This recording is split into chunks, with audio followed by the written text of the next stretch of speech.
પ્રણામ મિત્રો, જ્ઞાન અને ગમ્મતની વાત રજૂ કરી રહ્યા છે મારા પપ્પા શ્રી બટુકભાઈ ટાટમિયા. જય માતાજી મિત્રો, જય માતાજી મિત્રો. એક પતિ અને પત્નીના પ્રેમ વિશેની વાત છે, સાંભળજો. બેટા, એક ગામની અંદર પતિ પત્ની બે રહેતા હતા. અને બેટા, એ બે ને એવો પ્રેમ હતો કે એની કોઈ સીમા નહીં. પતિ પત્ની વગર ન રહી શકે, પત્ની પતિ વગર ન રહી શકે. અને એકાબીજા રોજ ને માટે હારે જમવાનું, હારે કામ કરવાનું, એટલો અખંડ પ્રેમ એનો.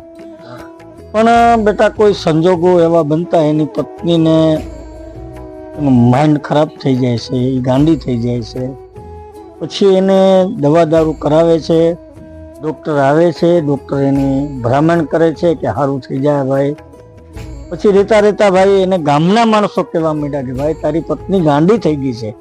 શું કે ના ના ના, મારી પત્ની ગાંડી નથી ભાઈ, મારી પત્નીને થોડી દવાની જરૂર છે, એ સાજી થઈ જશે, એ ગાંડી નથી.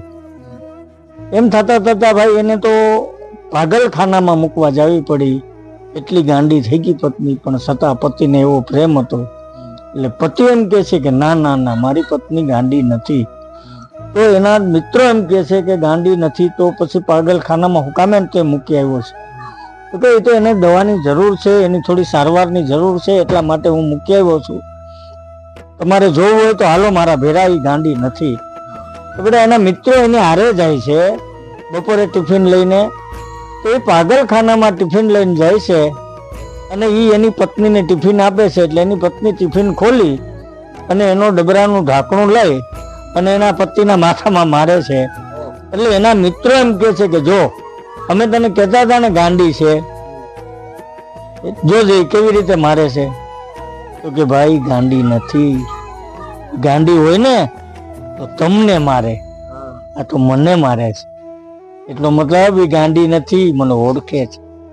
એટલે પત્ની ગાંડી નથી ભાઈ, આ પ્રેમ છે, પતિ પત્નીનો પ્રેમ કહેવાય ભાઈ. મિત્રો, એટલે જ આ કહેવત પડી છે કે પ્રેમ પ્રેમ સબ કોઈ કહે, પ્રેમ જાને ન કોઈ, જો પ્રેમ જાને જગત તો જુદા રહે ન કોઈ. જય માતા, જય માતા, જય માતાજી. મિત્રો પ્લીઝ ચેનલને લાઈક કરો, શેર કરો, સબસ્ક્રાઇબ કરો.